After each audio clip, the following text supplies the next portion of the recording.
telah mengampuni segala dosa kami, menyembuhkan segala penyakit kami, dan melenyapkan semua kelemahan kami, menebus kami dan menjadikan kami anak-anak-Mu, dan kami hidup di dalam kerajaan-Mu. Kami telah masuk tanah perjanjian dan hidup di tanah Kanaan, menikmati segala anugerah berlimpah kasih setia Tuhan yang kekal dari selama-lamanya sampai selama-lamanya. Pada momen perayaan Natal pada sore hari ini, semua anak-anak mengalami sukacita yang besar, sukacita surgawi turun dan tinggal di dalam kami. Terpujilah nama-Mu Tuhan, di dalam nama Yesus Kristus kami berdoa bersyukur. Setiap saudara yang dikasihi Tuhan katakan amin. Kita akan lihat saudara, sesuai dengan apa yang dicatat di dalam Lukas pasal 2 ayat yang ke-8 sampai 14. Tadi sudah dengar kesaksian dan pujian, dan saudara akan lihat nanti segala itu bukan kesedihan. Makanya saudara pakai segala sesuatu itu karena memang sukacita. Ini pesta, ini perayaan awal dari semua nubuatan dari janji-janji Tuhan sudah mulai digenapi one by one, ya. Dalam Lukas 2 ayat 8-10, di daerah itu ada gembala-gembala yang tinggal di padang menjaga kawanan ternak mereka pada waktu malam. Dan tiba-tiba berdirilah seorang malaikat Tuhan di dekat mereka, dan kemuliaan Tuhan bersinar meliputi mereka, dan mereka sangat ketakutan. Kenapa mereka sangat ketakutan? Padahal kemuliaan Tuhan sedang meliputi mereka. Karena manusia sudah hilang kemuliaan Tuhan. Tidak berani lagi berhadapan dengan Tuhan.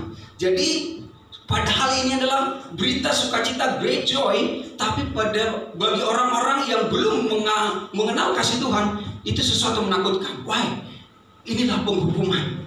Celakalah aku, sebab aku telah melihat Tuhan. Saudara, di dalam ayat 10 kita baca bersama, kalau bisa, go. Lalu kata malaikat itu kepada mereka, jangan takut, sebab sesungguhnya aku memberitakan kepadamu kesukaan besar untuk seluruh bangsa. Jangan takut. Next kita lihat.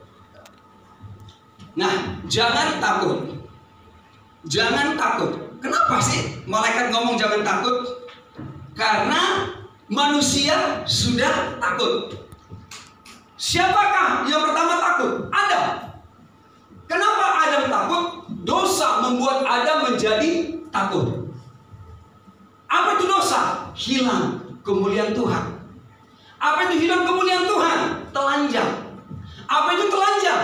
Hidup menurut diri sendiri, dengan cara sendiri, dengan kekuatan sendiri, dengan agama sendiri, dengan kekuatan sendiri. Itulah yang disebut hilang kemuliaan Tuhan. Nah, di dalam ayat itu, ketika Adam berdosa, hal pertama yang dirasakan adalah takut. Nah, ini sepele saudara, perhatikan ya, takut. Tadi kesaksian Ibu Nur Hayati, satu kata untuk hal yang negatif dalamnya adalah takut. Takut mati. Walaupun dia tahu dia sudah memiliki hidup kekal. Tapi gimana anakku? Gimana ini? Itu saudara, ketakutan itu. Jadi ketakutan itu sudah saudara warisi. Jujur, sehebat-hebatnya saudara di sini pasti pernah merasa takut. Entah takut apapun itu. Masa COVID takut nggak saudara? Kemana-mana pakai masker. Ada yang 3 lapis, sedikit-sedikit hand sanitizer segala macam. Padahal dulu saudara mau makan apa pun langsung aja caplok gitu kan. Benar? Kadang-kadang udah berlebihan. Nah, di dalam ayat 9, tetapi Tuhan Allah memanggil manusia itu. Nih, Kejadian 3:9-10. Biar saudara lihat akarnya dari mana itu. Akar daripada takut itu, Kejadian 3:9-10. Tetapi Tuhan Allah memanggil manusia itu dan berfirman kepadanya, where are you? Di manakah engkau? Di manakah engkau? Nah, sering sekali saudara orang berpikir ketika Adam berdosa, Tuhan itu marah. Makanya guru sekolah minggu juga jangan ribut, Tuhan marah. Seolah-olah Tuhan itu pemarah. Inilah orang yang tidak mengenal Tuhan, sehingga jadi takut sama Tuhan, ya. Nah dia, jadi tetapi Tuhan Allah memanggil manusia itu dan berfirman kepada, di manakah engkau? Simpel saja. Ketika Tuhan bertanya kepada Adam, di manakah engkau? Itu tandanya karena Tuhan sayang, mengasihi dia. Lalu ayat 10, ia menjawab, ketika aku mendengar bahwa engkau ada dalam taman ini, aku menjadi takut. Nah, bukankah selama ini Adam dan Tuhan bersama-sama di taman itu, berbincang-bincang? Terus sekarang kenapa kamu takut? Kenapa takut? kamu jadi takut. Kenapa takut? Karena aku telanjang. Loh, kenapa kamu telanjang? Nanti kan kita lihat lagi.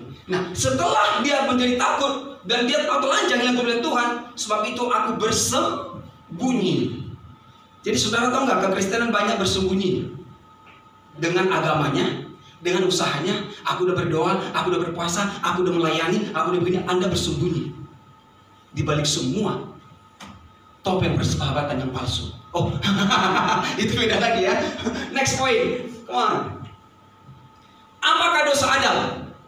Dosa yang saudara tahu, gak usah ditanya dosa deh, ya kan? Dosa yang saudara tahu itu apa? Membunuh, berzina, korupsi, dan segala macam. Tapi ternyata dosa Adam gak pernah mengenal itu, sobat. Dosa Adam itu apa? Kejadian 3:11 firman-Nya, siapa akan beritahukan kepadamu bahwa engkau telanjang? Siapa beritahukan kepadamu bahwa engkau telanjang?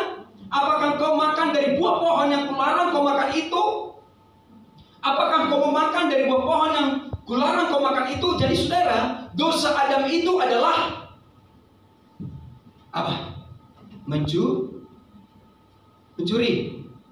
berdusta, membunuh. Seluruh hukum Taurat dilanggar? No, gak ada. Saudara, apakah dosa Adam adalah memakan dari buah pohon tentang pengetahuan yang baik dan yang jahat? Nah, ini. Mana tarik? Menarik nggak di buah? Menarik. Do you like it? Oke, jadi saudara, apa ini buah pengetahuan dan baik jahat ini? Sebenarnya Adam dan Hawa melanggar seluruh hukum Taurat. Ada 10 hukum Taurat, turunannya itu pasal dan ayatnya 613. Jadi satu saudara langgar, semua batal semuanya. Nah, ketika dia makan buah pengetahuan baik dan jahat ini, yang membuat dia jadi takut, saudara harus mengerti nih. Tuhan berfirman, jangan memakan buah pohon pengetahuan tentang baik dan jahat, sebab ketika kau makan pasti mati. Ketika iblis datang dan menggoda si Hawa, tentulah Tuhan berfirman kepadamu, semua buah pohon di taman ini tidak boleh kau makan buahnya, bukan? Oh no, kami bisa makan kecuali pohon pengetahuan tentang baik dan jahat ini. Kenapa emang? Sebab kalau kami makan, kami pasti mati. Oh, itu tidak benar. Justru kalau kau makan, kamu akan sama seperti Allah. Pertanyaan saya, sobatku, apakah salah kalau manusia menjadi sama seperti Tuhan? Tujuan saudara kan seperti Tuhan, toh? Nggak ada yang salah di situ. Tidak ada yang salah. Kenapa? Dari awal pun Tuhan mengkreat manusia. Marilah kita menciptakan manusia menurut rupa dan gambar kita. Tidak ada yang salah. Yang salah apa? Caranya yang salah. Saudara mau menjadi seperti Tuhan Yesus dengan usaha saudara, itu yang salah. Engkau pasti gagal dan gagal dan gagal dan gagal lagi. Kalau dengan kekuatan dan usaha saudara sendiri. Itulah yang dilakukan oleh Adam. Dia ingin seperti Tuhan dengan caranya, dengan kekuatannya sendiri, dan itu yang buat dia gagal. Jadi dosa Adam adalah makan dari buah pohon pengetahuan tentang yang baik dan yang jahat. Next point kita lihat. Nah, pertanyaannya saudara, ketika Adam memakan buah pohon pengetahuan dan baik dan jahat, sebenarnya kan di situ ada Hawa ya. Tapi kita nggak usah bahas Hawa, ya, karena Tuhan bertanya kepada Adam dan Tuhan berikan perintah kepada Adam. So itu adalah tanggung jawabnya Adam sebenarnya untuk menemani istrinya ini supaya tidak terjebak. Tapi apa boleh buat, sudah terjadi seperti itu. Lalu ketika Adam memakan itu, berarti karena Adam percaya pada siapa? Kepada iblis.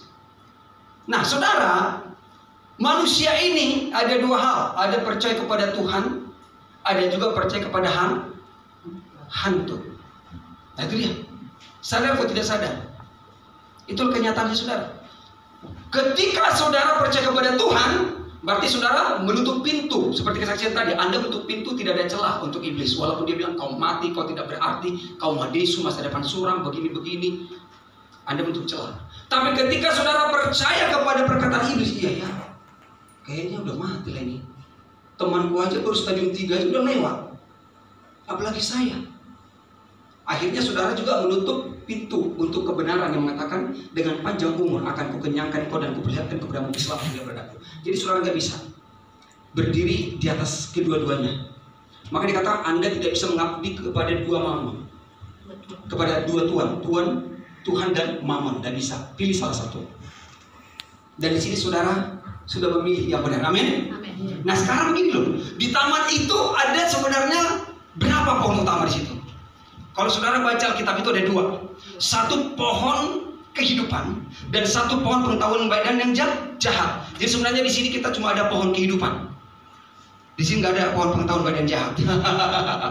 Oke, jadi saudara, ketika Adam memakan dari buah pohon kehidupan, yang terjadi adalah bahwa Adam tidak akan pernah mengenal dosa dan tidak ada kematian, tidak ada air mata, tidak ada kesusahan, tidak ada penderitaan, tidak ada COVID-19, tidak ada varian baru Delta sudah berlalu, sekarang muncul klaster baru apa namanya?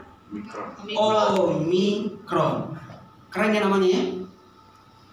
Nama-nama setan itu keren, mulai dari Lucifer, badai Katrina, pokoknya nama-namanya keren-keren saudara. Jadi jangan terjebak ya. Oke, kita lihat lagi. Malaikat berkata, jangan takut. Manusia telah mewarisi rasa takut dari Adam. Rasa takut telah lama merusak kehidupan manusia. Ya, nggak kebetulan ya. Testimoni dari Ibu Nur Hayati tadi. Ketakutan, intimidasi selalu mendakwa saudara. Padahal udah melayani, udah begini. Apa salahku, apa dosaku? What's wrong with me?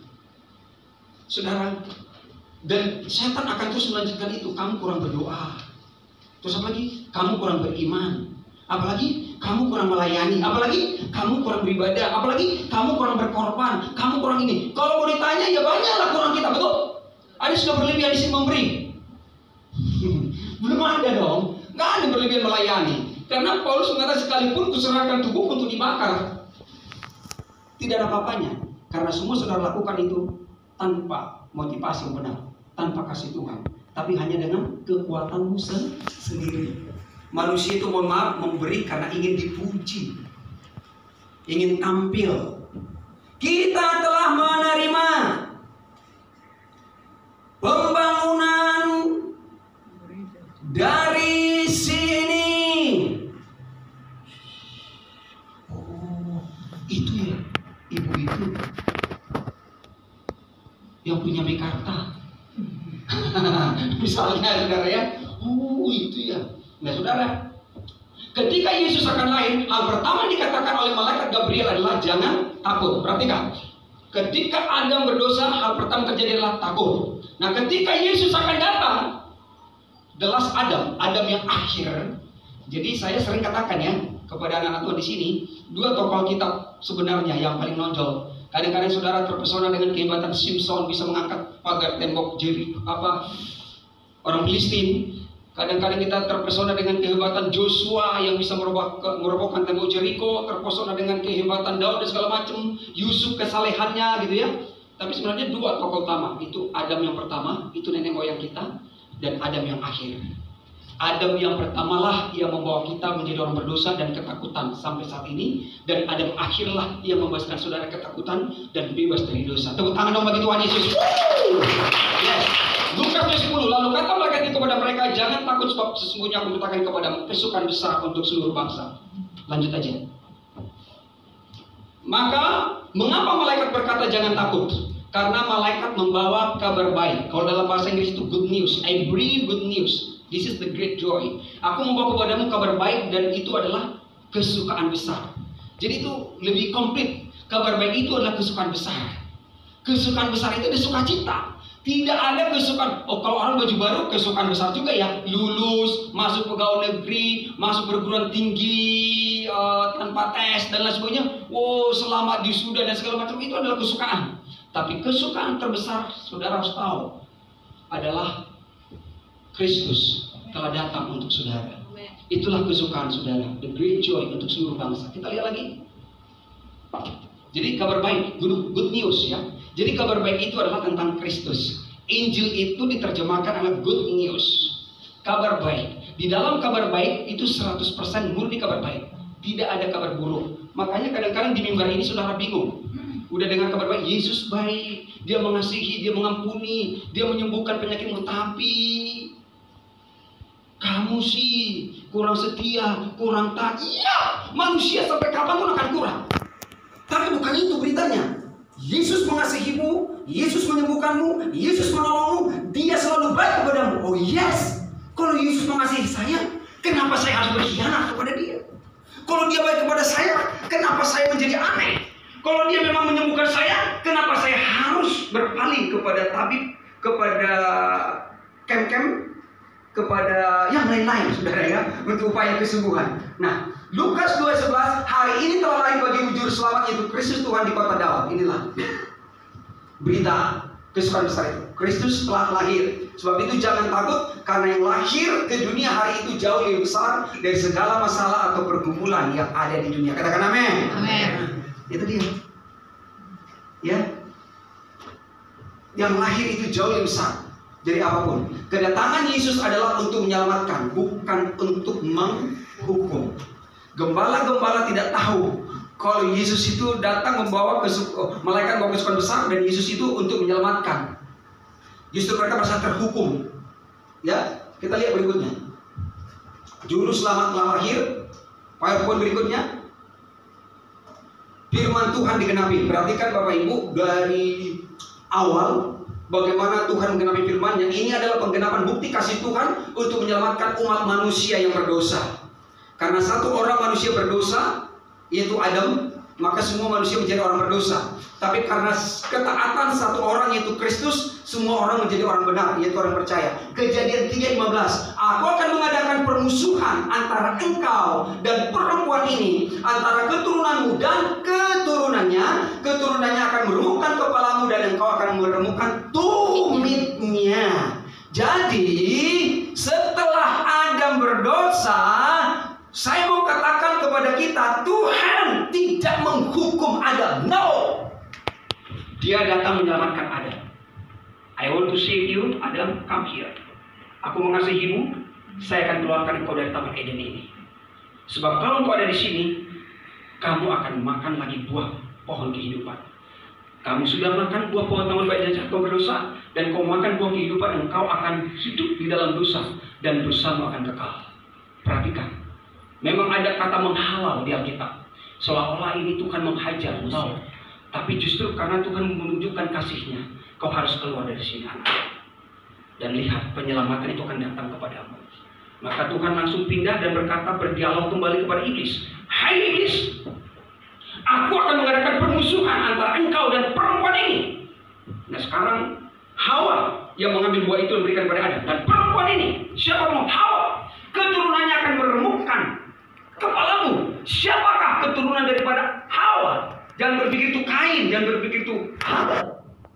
Itulah Kristus. Katakan amin. Amin. Karena itu tunggal, hanya satu. Keturunannya itulah Yesus yang akan datang meremukkan kepala daripada si iblis. Tapi iblis akan meremukkan tumit Yesus itu, makanya Yesus disalibkan. Ya. Jadi ketika Yesus disalibkan, kepala iblis sudah remuk, walaupun tumit Yesus itu juga harus diremukkan. Ya. Jadi yang lebih parah itulah iblis sebenarnya sudah geger otak, saudara. Dari awal pun dia sudah berdusta, bapak segala pendusta. Mohon maaf nih, secara medis orang yang normal saja, kalau sudah terbentur dan ada salah jaringan di otaknya, itu gimana? Geger otak. Ngomongnya benar atau ngaco? Dia jelek, dia bilang dia aku paling cantik, maju mundur kena, gitu kan? Dia sudah nggak sadar. Dia juga begitu sekarang, kamu pasti mati, kamu sakit, itu dia. Makanya benar tadi, hai iblis dengarkan, aku tidak mati, lu yang mati. Masa depanmu udah pasti, masa depanku sudah pasti, tapi masa depan kita berbeda.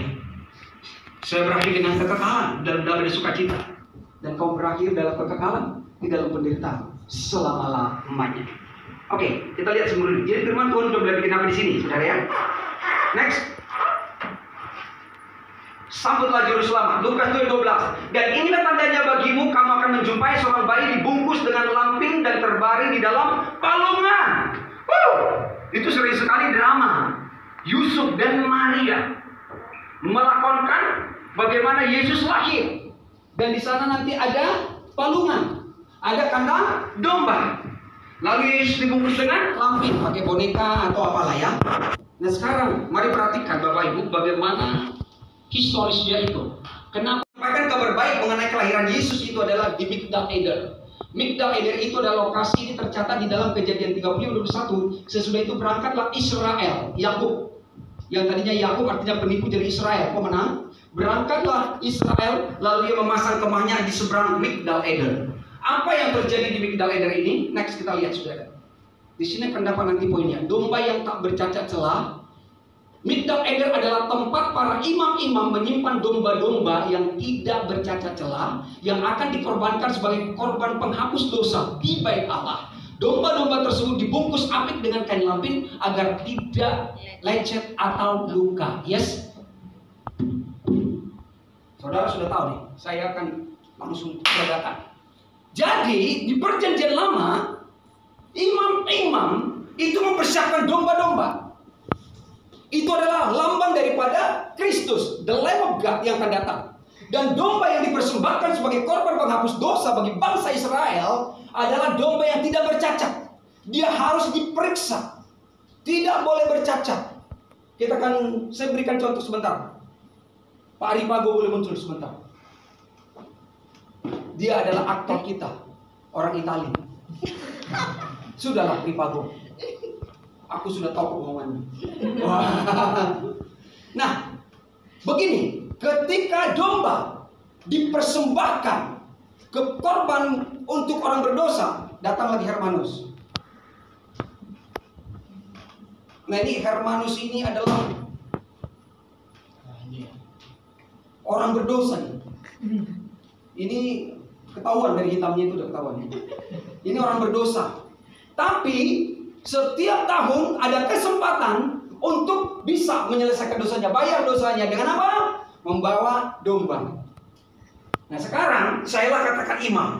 Jadi imam besar harus memeriksa domba ini. Tidak lecet, tidak bercacat, benar-benar perfect menurut audisi pada waktu itu. Jadi berharap, berdoa supaya tidak tereliminasi, supaya lebih cepat selesai.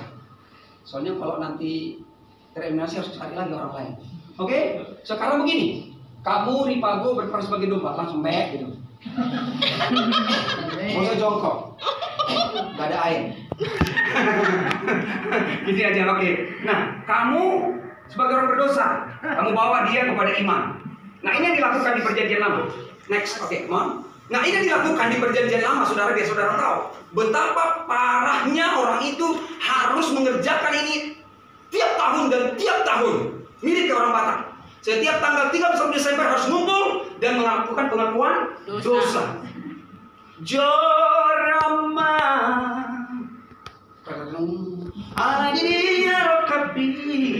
anak sudah 3 di rumah.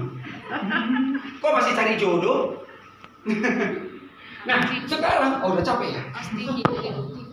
Kok ada TV? Nah sekarang gini, kamu bawa ini kepada saya sebagai imam. Bawa, tuntun dong sambil bersuara.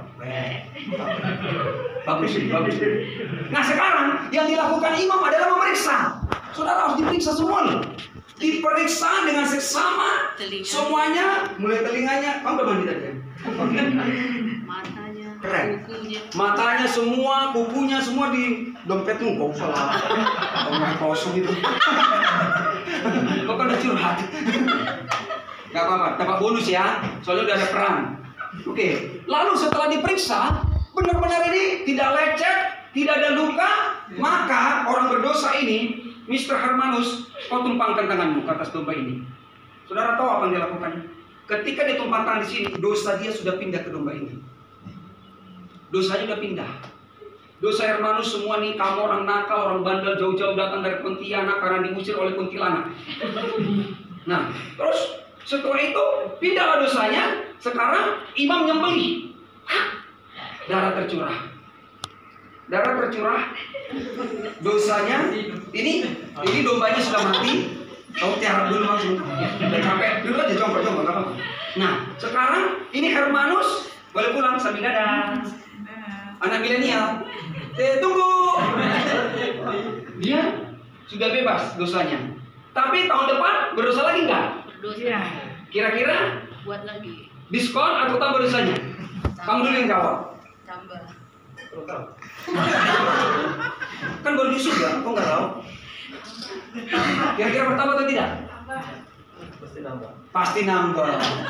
Imannya kuat ya untuk dosanya. Oke, nggak apa-apa. Yuk tepuk tangan untuk Hermanus.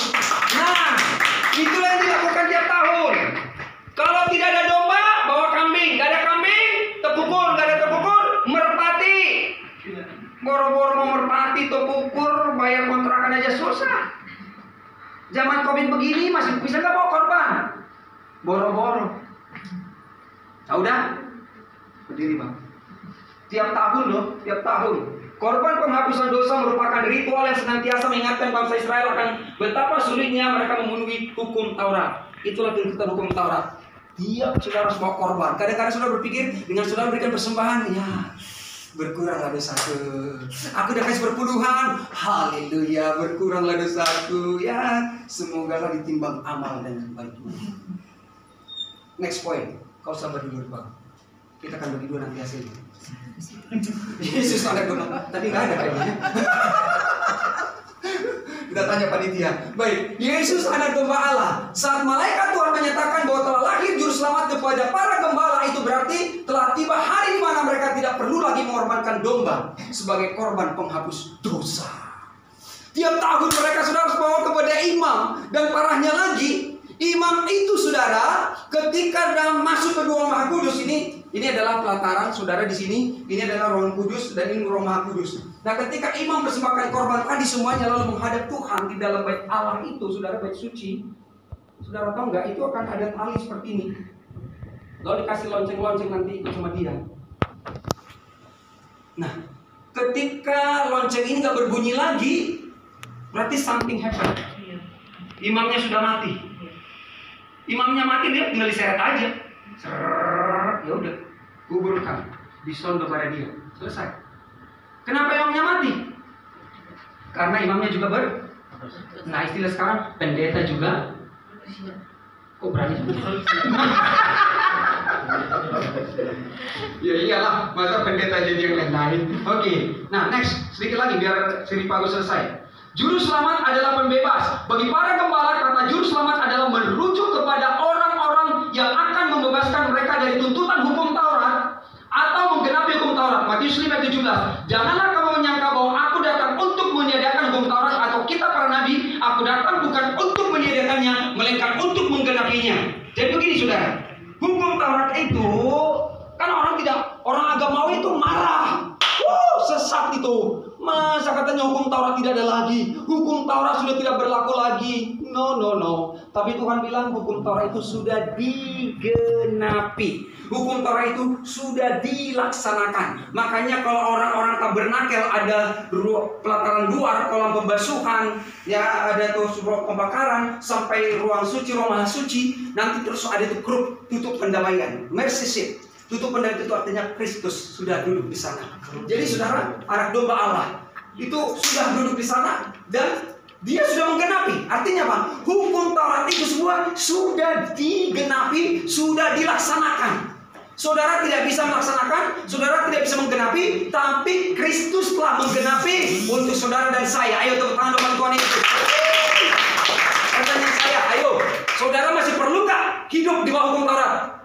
Tidak. Saudara masih harus melakukan hukum Taurat? Tidak. Rugi saudara melakukannya, sampai mati pun tidak bisa. Musa aja nggak bisa kok. Udah Musa menerima, dia marah kok, lost control, dan Tuhan bilang kau tidak sampai ke tanah Kanaan, hanya memandang saja. Apalagi saudara dan saya, lebih parah, udah zaman TikTok. Dulu mereka masih kudus, nggak pernah nonton film horor. Oke, kita lihat sedikit lagi nih, mana Yesus anak domba Allah ini. Juru selamat dan pembebas, kemuliaan bagi Allah. Nah, sebelum ini kemuliaan bagi Allah di sini, coba kembali kepada Yesus anak domba Allah yang tidak bercacat, ada di situ judulnya. Nah, sekarang akan ketemu siapakah anak domba yang dibungkus di lampin itu tadi, saudara? Nggak, berdiri aja. Nah, ketika Yesus domba-domba itu, saudara, itu harus ada di dalam palungan, ada lampin. Itulah Yesus yang datang menggantikan domba-domba tadi yang dikhususkan. Yesuslah yang lahir di palungan itu dan dibungkus dengan lampin. Dan tidak ada lagi setelah itu. Lalu Yesus telah datang. Yesus telah datang, dialah the real Lamb of God. Inilah domba yang sesungguhnya. Anda tidak membutuhkan lagi kambing, tidak membutuhkan lagi domba, tidak membutuhkan lagi merpati, tidak membutuhkan lagi apapun korban saudara. Jangan sekali-sekali coba bayar harga. Sombong Anda mau bayar harga. Siapa saudara bisa bayar harga? Tuhan bilang, aku sudah bayar lunas. Sudah selesai. Surat hutangmu sudah selesaikan semuanya. Kalau saudara bisa melayani Tuhan, mengabdi, itu adalah karena saudara mengalami kasih Tuhan. Bukan untuk bayar harga, bukan untuk membalas. Hebat sekali saudara mau membalas. Tidak ada yang bisa membalas kasih Tuhan.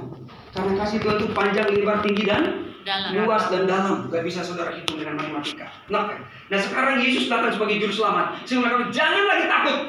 Jangan takut tidak ada domba, jangan takut tidak ada kambing yang harus kau korbankan. Karena nanti dosamu kan terus lagi tiap tahun. Sekarang kamu tidak akan lagi membutuhkan itu dan tidak perlu lagi mempersembahkan. Sekarang datanglah Yesus, anak domba Allah. Tapi ini harus berakhir sampai kepada juru selamat terbebas ini ya. Lalu Yesus datang, disembelih, disalibkan. Oke, disalibkan. Ini adalah Yesus zaman now. Udah disalibkan pun masih bisa tersenyum. Disalibkan, pak, gitu loh. Pak. Tadi kan Hayati bilang gitu tuh. Banyak sakit lambung kan, dipaku kakinya. Oke. Terus apa yang terjadi di sana ketika sudah terjadi? 40 kurang 1, 39 kali. Sudah nggak bisa saudara hitung tuh. Jangan dicari di matematika, nggak ketemu. Kenapa 39 kali? Padahal jenis penyakit lebih banyak dari situ. Udah perfect penebusan Tuhan. Nah ketika itu saudara, apa yang diterima Yesus? Yesus itu tidak pernah mati sebagai Tuhan, tapi dia mati sebagai manusia. Makanya jangan nanti salah debat sama orang lain. Tuhan kalian mati kan? No. Dia datang sebagai manusia. Dia sebagai manusia dia mati, tapi dia bangkit, dia menyelamatkan sebagai Tuhan. Karena manusia tidak bisa menyelamatkan, hanya Tuhan bisa menyelamatkan. Itulah luar biasanya Tuhan kita. Dia mengambil rupa menjadi manusia, menjadi domba. Oke, sekarang ketika dia disalibkan, apa yang terjadi? Karena tadi manusia takut. Kenapa takut? Karena dosa. Jadi dosa saudara itu sudah diambil oleh Yesus. Kan tadi kan domba itu kan ditumpangi tangan, pindah dosa kita. Jadi ketika saya katakan begini, dosa manusia masuk, gitu ya. Dosa manusia saudara katakan masuk, lalu karena kamu terima dosa itu. Siap? Are you ready? Oke. Dosa manusia masuk. Banyak loh. Semua sakit penyakit manusia masuk. Semua kutuk dan kegagalan manusia termasuk COVID-19 masuk. Aduh. Tidak apa-apa. Nah setelah itu apa yang dikatakan? Ada satu teriakan terakhir biar saudara paham tentang Natal sampai kepada Paskah. Lalu kamu langsung menyerahkan yang berkata, sudah selesai. Sudah selesai. It is finished. It is finished. Tetelestai. Tetelestai. Nunga saibe. Nunga saibe. Beri tangan dong gitu. Terima kasih bagi Pak Bo. Jadi saudara sudah selesai. It is finished ya. Jangan lagi saudara pikir-pikir aduh dosa aku, nggak usah tanya. Itu semua adalah ide iblis. Bagi saudara, saya adalah kebenaran Allah dalam Kristus Yesus. Aku benar bukan karena perbuatanku. Aku juga salah bukan karena perbuatanku. Saudara berdosa bukan karena saudara melakukan dosa, karena Adam. Dan karena Adam saudara menjadi orang berdosa, sebagai orang berdosa pasti melakukan dosa.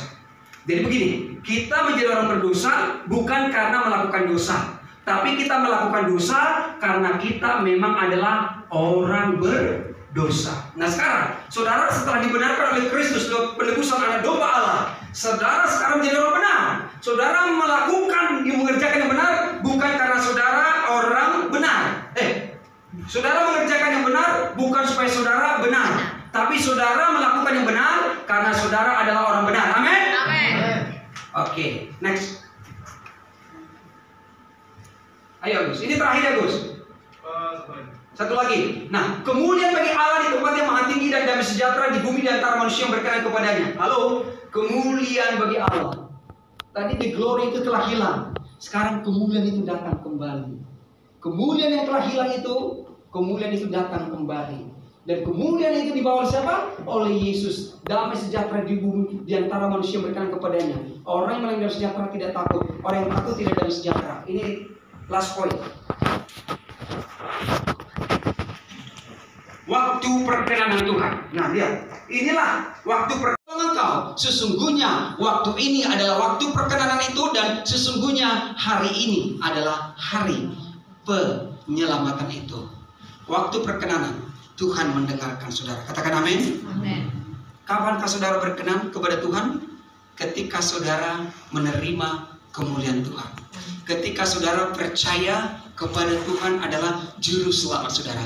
Ketika saudara tidak takut lagi karena kemuliaan Tuhan sudah ada pada saudara, sehingga saudara berkenan kepada Tuhan, dan inilah hari penyelamatan. Tuhan menolong engkau. Setiap hari bagi saudara adalah hari penyelamatan. Setiap hari bagi saudara adalah hari perkenanan. Inilah sukacita, kesukaan besar bagi saudara dan saya. Soal penyakit, soal masalah, semua itu akan rontok ketika saudara sudah memiliki Kristus Yesus Tuhan kita. Katakan amin. Haleluya. Selamat hari Natal. Tepuk tangan bagi Tuhan Yesus. Yuk, tim musik.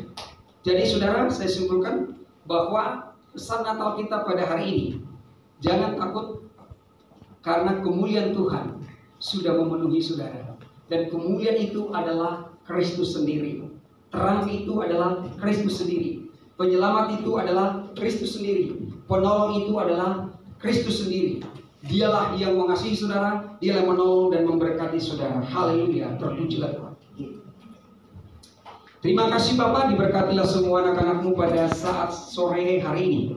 Kasih-Mu kekal bagi kami, pengorbananmu sempurna, Yesus anak domba Allah yang sudah datang sebagai juru selamat kami.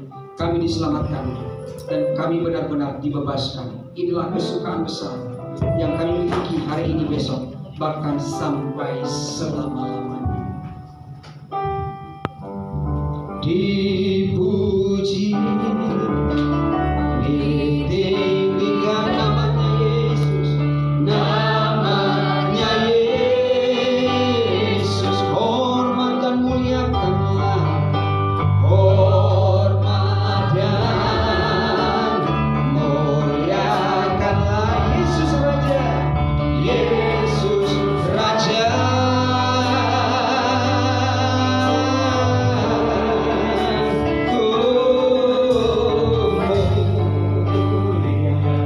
Sembah Raja mulia, sembah Raja mulia dari surga, dari surga datang semuanya, dipuji, ditinggikan, haleluya, dipuji.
Sebagai penggenapan daripada firman Tuhan, bahwa setiap domba yang tidak bercacat, yang dipersembahkan sebagai korban penghapus dosa pada zaman Israel, tetapi sekarang Tuhan, Engkaulah domba yang sesungguhnya, domba yang tidak bercacat. bercacat celah. Yesus Tuhan kami yang sudah menyelamatkan kami, yang sudah mengampuni kami, yang sudah menyembuhkan kami, yang sudah membenarkan kami. Terang yang ilahi, terang yang sesungguhnya, Kristus Tuhan telah datang ke dunia ini. Terima kasih, Engkaulah jalan, Engkaulah kebenaran, Engkaulah pohon kehidupan. Dan kami telah makan daripadamu, kami telah minum daripadamu Tuhan, sehingga kami memiliki hidup dan hidup yang kekal. Di dalam nama Tuhan Yesus Kristus, semua anak-anakmu ini ditolong Tuhan. Setiap pergumulan yang mereka miliki, Engkaulah yang mengangkat, Engkau yang melepaskan, Engkau yang melenyapkannya Tuhan. Dan pulang dengan sukacita, kesukaan besar. Mereka terima segala berkat yang sudah Kau sediakan, berkat rohani, berkat jasmani, berkat materi. Semua itu Kau genapi Tuhan di dalam kehidupan kami, supaya terpujilah namamu kekal sampai selama-lamanya. Semua kita dikasihi Tuhan dan memiliki kesukaan besar, katakan amin.